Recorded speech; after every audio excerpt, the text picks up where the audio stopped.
Cancer healer centre, a new beginning. Pahalgam मधील हल्ला झालेल्या घटनास्थळावर TV9चा ग्राउंड रिपोर्ट. बैसरण खोऱ्यामध्ये सध्या शुकशुकाट. अतिरेक्यांच्या गोळीबारामध्ये 26 पर्यटकांचा मृत्यू. जम्मू काश्मीरमधील दहशतवादी हल्ल्याची थरकाप उडवणारी दृश्य. दहशतवादी पर्यटकांवर गोळीबार करतानाचा लाईव्ह व्हिडिओ समोर.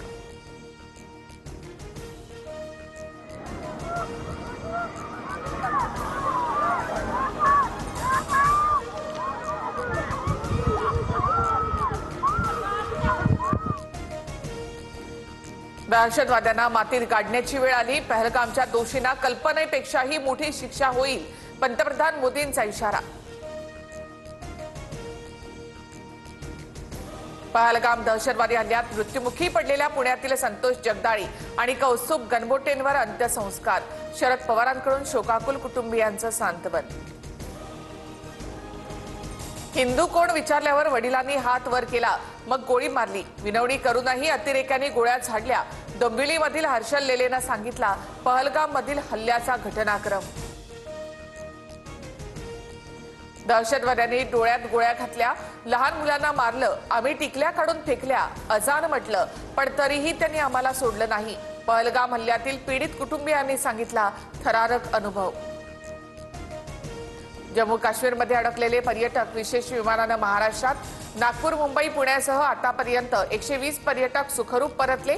उपमुख्यमंत्री एकनाथ शिंदेंच्या उपस्थितीमध्ये एअरलिफ्ट.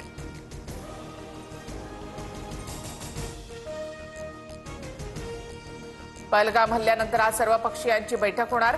केंद्रीय गृहमंत्री अमित शहा, संरक्षण मंत्री राजनाथ सिंग यांच्या उपस्थितीमध्ये बैठक. बैठकीमध्ये ठाकरेंची शिवसेना गैरहजर राहणार असल्याची माहिती. संकट काळामध्ये आम्ही केंद्र सरकारच्या पाठीशी. सरकार घेईल त्या निर्णयाला पाठिंबा असेल, मात्र विरोधकांचीही मतं ऐकून घ्यावीत.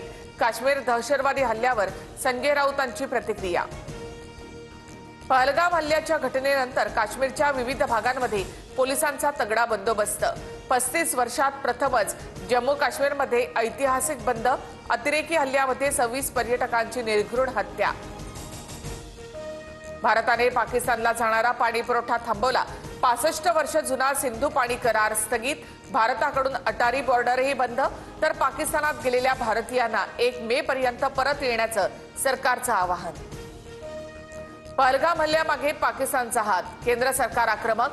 कोणत्याही पाकिस्तानी व्यक्तीला भारत वा हद्दीमध्ये प्रवेशास बंदी. पाकिस्तानी नागरिकांना सार्क व्हिसा मिळणार नाही, तर पाकिस्तानींना 48 तासात भारत सोडण्याच्या सूचना. भारतीय नौदलाकडून अरबी समुद्रामध्ये क्षेपणास्त्राची चाचणी. INS सुरत युद्धनौकेवरून क्षेपणास्त्राची चाचणी. पहलगाम मधील हल्ल्यानंतर पाकिस्तानला थेट इशारा. Cancer healer centre, a new beginning.